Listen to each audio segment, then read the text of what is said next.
cewa babu abin bauta da gaskiya sai Allah, ka yarda da annabi Muhammad sallallahu alaihi wasallam sakon sa ne, to ka faɗi tare da ni. ashhadu ashhadu Allah ilaha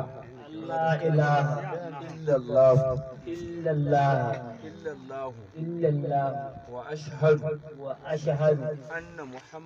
anna Muhammad rasulullah. Allahu akbar.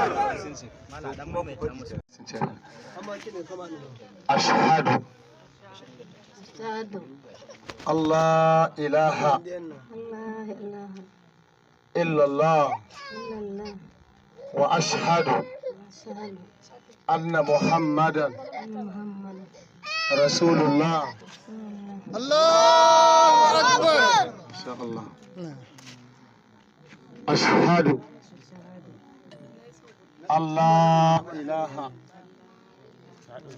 illallah wa ashhadu anna Muhammadan rasulullah. Allahu akbar. Kun kasance cikin addinin